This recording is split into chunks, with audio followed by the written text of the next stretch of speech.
一个非常神秘的职业。接触到之后，会让我感觉到他们的辛苦、辛酸和不易。因为刑警这个职业对我来说还是很神秘，是一次新的尝试和体验吧。能在叶谦身上看到不一样的我觉得对于龚俊作为演员来说，就是一次新的成长。挺难拍的，开车追逐很精彩，那场戏是一个全新的感受。每抓到一个犯人，我总是在想，我要是再努力一些，就不会有那么多悲剧发生了。Hello， 腾讯视频入戏的朋友们，大家好，我是龚俊。看完《风过留痕》这个剧本，了解完角色，什么感受呢？我觉得对我来说是一次新的尝试和体验吧。因为刑警这个职业对我来说还是很神秘的，我也特别想去了解一下，进入他们的生活。然后看了案件，对我来说也比较有挑战。那你说的挑战点会在哪？在扮演这个角色的过程中呢，从各种痕迹上搜索到线索，特别有技术难度、比较专业的这么一个技术手段，会了解到很多新鲜的一些刑侦手段，也会了解到很多刑警这一块的平时的生活和体验。其实我觉得不仅仅是侦破案件的这么一个过程，更多的是能感受真实的、具有烟火气的刑警的生活。那你觉得在这个角色塑造过程中，专业塑造上面更挑战，还是说哪些方面对你来说是更挑战的呢？最有挑战的，首先是要进入到这个角色，因为它对我是一个全新的、完全不熟悉的领域，会涉及到大量的名词，而且不能出错的，还得去弄懂这个词语到底什么意思，精确的推算出每个时间点，所以对我来说这也是一个不小的挑战。因为这个戏已经拍过去挺久了嘛，就2年的时间，但是都还能记得这么深刻。我只记得那是一个非常重要的案件，然后那天我就利用在现场拍戏，拍完我就赶紧背，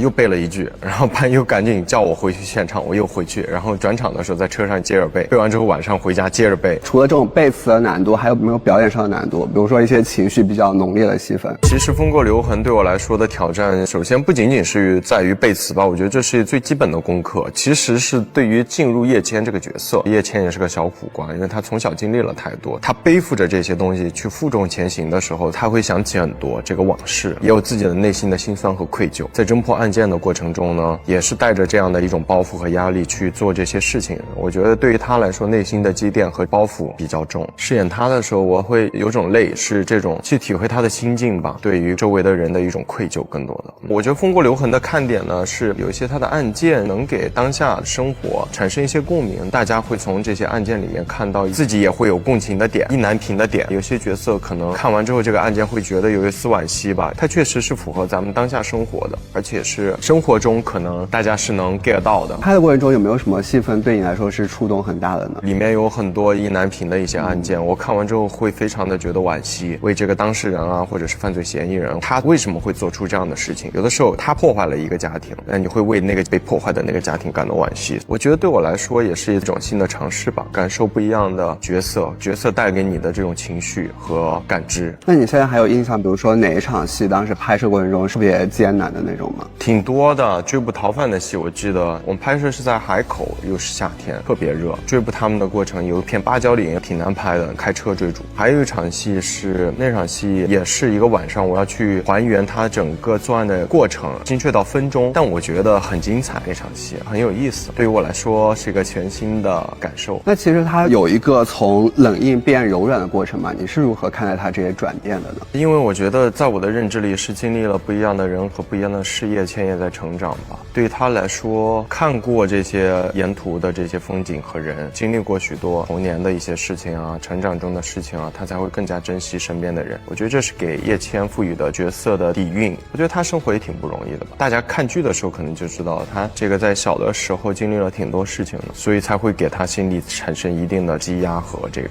压力。这也是首部刑侦剧嘛，第一次接触这种刑侦剧是什么感受呢？没接触之前，我觉得是一个非常神秘的职业。接触到之后，会让我感觉到他们的辛苦、辛酸和不易。确实，我也扮演了很多这类的人民公仆类的角色，对，是也扮演过家事庭法官，也是在腾讯的还没播，也扮演过消防员。我都觉得这类角色，他们有自己背后不为人知看到的一面，他们会付出自己的时间，会付出自己的精力，会付出自己所有的一切，包括可能有的时候会有生命危险，其实是很不容易的。拍摄过程中都很难，你别说真的生活在当下，真的刑警他们会面临怎样的一种艰辛和不容易。这个角色他其实有很多擅长的东西，比如说格斗啊、擒拿什么的。拍之前比如做什么特别的训练或者准备吗？有搏击啊、近身搏斗啊，或者是骑摩托啊，这些都是他拿手的项目，所以呢会去学这些东西，不仅仅局限于刑警本身应该的。而且我看他其实还有一个卧底的阶段，是不是？在拍那个的时候，比如说会有一些眼神或者动作的设计吗？对我来说，剧情到那儿了，角色到那儿了，戏份到那儿了，就会有一些新的自己的想法。其实我是一个不爱做太多设计的一个演员，因为我觉得给角色设定的框架太多，到了现场可能会阻碍自己的表演。如果是以现阶段的你去呈现当时那个角色的话，你觉得会有不一样的呈现吗？对于我来说，这2年也在成长吧。我觉得在饰演《风国留魂》的时候，我也自己尽力了，尽全力了，就没有留遗憾。对于我来说，这不是一件有遗憾的事情吧？能在叶谦身上看到不一样的我觉得对于龚俊作为演员来说，就是一次新的成长。那你觉得就是慢慢这些年来，自己在表演上会逐渐的打开放松自己吗？你从这个维度说，我觉得也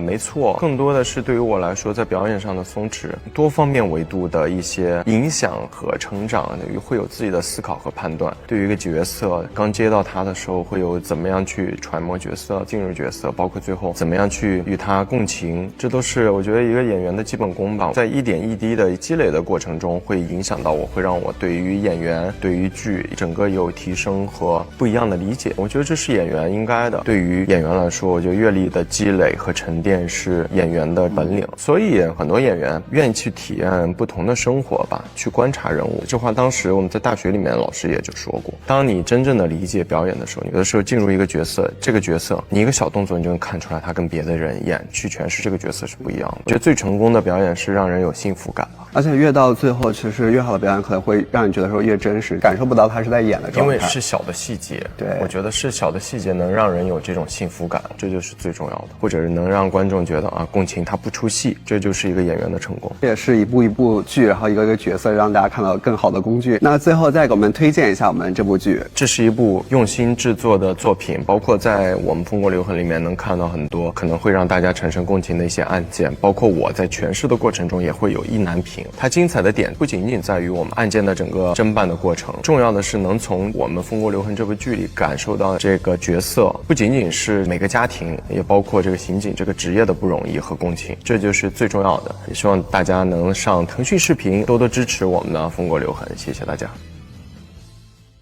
那你觉得当时在饰演叶谦这个角色过程中，有给演员龚俊带来什么经验沉淀吗？扮演这个角色的时候，给我了一种新的思考方向吧。在面对棘手的事情的时候，可能我会尝试让自己冷静下来，先梳理一下线索。我觉得叶谦也是可能是个介意人啊，他有一步一步自己的规划。所以呢，对于我来说，他给我的帮助是让我在面对困难或者棘手的问题的时候，先冷静，尝试让自己冷静下来。这是对龚俊本人的一个改变吗？也是，可能是吧。所以就能看到你在花少里面真的面对各种问题，处理得非常的沉静。可能也有叶谦的一部分功劳，我觉得。